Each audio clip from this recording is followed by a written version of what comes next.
غير كده معايا شغل شكله من بعيد كأنه كرتون لذيذ، عنوان فقع وشخصيات شبه ألعاب قديمة، بس أول ما تدخل جوه تلاقي نفسك قدام حاجة أعمق بكتير.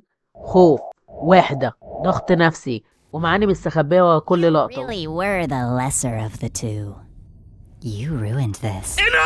بالظبط سر ذا اميزنج ديجيتال سيركس. الاستوديو نفسه وصفه ان كوميديا نفسيه سرياليه عن الشخصيات كرتونيه لطيفه بس كاره حياتها، عايزه تطلع بره العالم اللي هي فيه. والسلسله بدات في اكتوبر 2023 وبقت ضربه كبيره جدا على اليوتيوب بسرعه خياليه.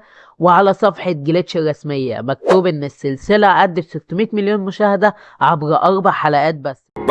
A pilot to the Amazing Digital Circus reached our goal of 1 view and will now be upgraded to episode 1 of the Amazing Digital Circus full series! وده لوحده يوريك قد ايه الناس اتعلقت بيها. والاجمد من كده ان نجاحه ما جاش بالصدفه، الفكره اصلا كانت من جو ووركس وجليتش اختارتها من وسط 3 افكار مختلفه، ان فيها روح قديمه جدا مستوحاه من CGI بتاعه التسعينات مع شكل غريب ومريح في نفس الوقت. وجليتش قالت ان اكتر حاجه شدتها كانت النكهه النستولوجيه بتاعه رسومات ال 90 ثانيه، وان ده كان شيء مميز جدا ومحدش تاني يقدر يكرره بنفس الطريقه. الانتاج بدأ بدري في منتصف 2022 وبعدين الشغل دخل مرحلة كاملة في آخر السنة دي، وبدأوا يشتغلوا على التجارب البصرية عشان يطلعوا شكل 3D قديم بس من غير ما يبقى شكله وحش. القصة هنا مش مبنية على وحش يطلع لك من الضلمة وخلاص، لا، القصة مبنية على إحساس أبشع إنك محبوس في عالم غريب شكله لعبة بس مفيش منه هروب، في AI متلخبط وفي ناس كل واحد شايل جواه كسر أو خوف أو عقدة، وأنت كمتفرج بتحس إن الضحك نفسه مش ضحك كامل. وده هو قلب السلسلة. الرعب هنا نفسي مش مجرد مشاهد تخض وخلاص، العالم نفسه مصمم بحيث يخليك تحس انك مش فاهم هو بيهزر ولا بيعذبك. وده متناقض مع وصف جليتش الرسمي للمسلسل كعالم غريب فيه 5 بشر تانيين ويتحكم فيهم AI مجنون. And it's only going to get worse from here. وكل واحد شايل مشاكل، والحته دي بالذات هي اللي خلت ناس كتير تفضل تفكر بعد الحلقه ما تخلص، لان لما القصه تبقى قايمه على سؤال كبير هو ليه احنا هنا، يبقى اي مشهد صغير يبقى ليه وزن، اي نظره، اي جمله، اي تفصيله في الخلفيه، حتى الحاجات اللي تبان هزار في الاول بعد شويه تبان انها كانت بتبني لطبقه اعمق. A propos dialogów, dużo nowych, kolorowych postaci dostanie swoje własne, świeżutkie kwestie!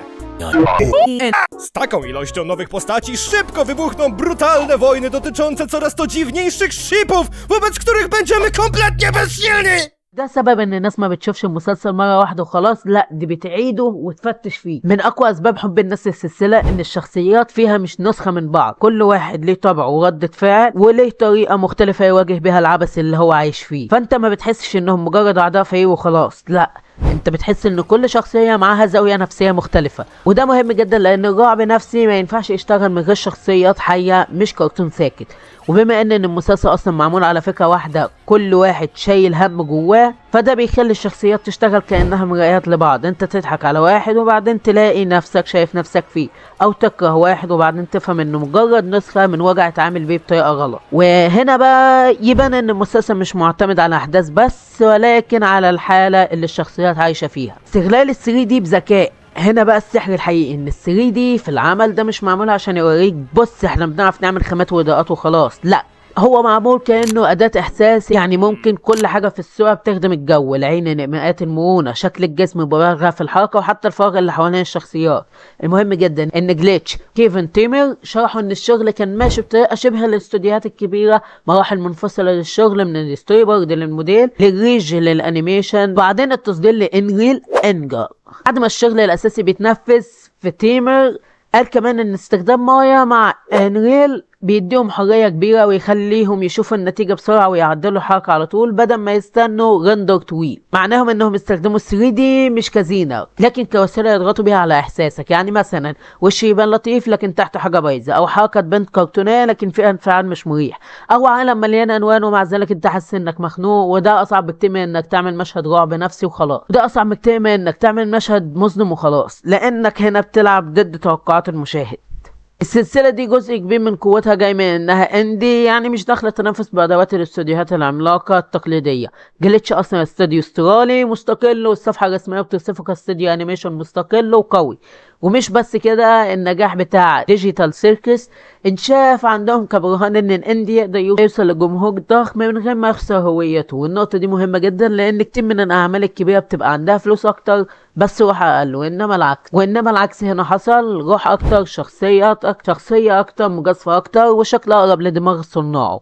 جليتش نفسها قالت ان الفكرة دي كانت حاجة محدش تاني يقدر يعملها بنفس نكهة. كيفن قال ان نجاح السلسلة كان اكبر مما كان متخيل، وانها لحظة مهمة مش بس لجليتش لكن لقطاع الاندي الانيميشن كله. Take a look.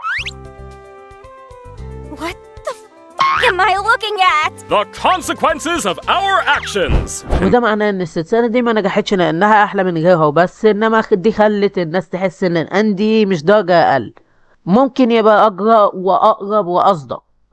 الغموض والنظريات، وده يمكن اكبر سبب خلى الناس تفضل ماسكه في المسلسل، انه مش بيدي كل حاجه جاهزه، في اسئله كتير وفي رموز وفي حاجات بتتقال بشكل خفيف بس وزنها الحقيقي ما يبانش غير بعدين. وده بيخلق لعبه جميله جدا بين الجمهور، كل واحد يبدا يركب القطع بنفسه، مين فيهم فاهم اكتر من الباقي، مين بيخبي مين بيكذب، مين شخصيته اصلا مش ظاهره، ايه اللي يخلي العالم ده نظام وايه اللي يخليه مجرد تمثيل، وهكذا. وده سر عبقرية الحكاية، انها بتديك متعة المشاهد وبعدين بتديك متعة التفسير. فانت مش بتتفرج بس، انت بتلعب، انت بتحل، انت بتعيد وبتقارن، وبعدين تكتشف ان كل مشهد قديم ممكن يرجع يبقى ليه معنى جديد بعد ما الحكاية تكمل. الخلاصة، السلك الرقمي مبقاش محبوب عند الناس علشان شكله حلو وبس، ولا علشان ضحك، ولا علشان نظريات وهكذا. هو اتجمع فيه 5 حاجات مع بعض: قصة نفسية تخنقك وتشدك، شخصيات حية 3D مستخدم بذكاء، روح اندي قوية، وغموض يخليك تفك اللغز كل ما تشوف حلقة. وعلشان كده كل حاجة فيها باينة محسوبة، حتى اللقطة اللي تبان صغيرة ممكن ترجع تبقى حجر أساسي في المعنى كله. السلسلة دي عملت اللي كتير حاول يعمله، خدت شكل كرتون ظاهري وحولته لتجربة تخليك تضحك وبعدين تفكر وبعدين تحس انك اتلسعت من ورا الضحك ده.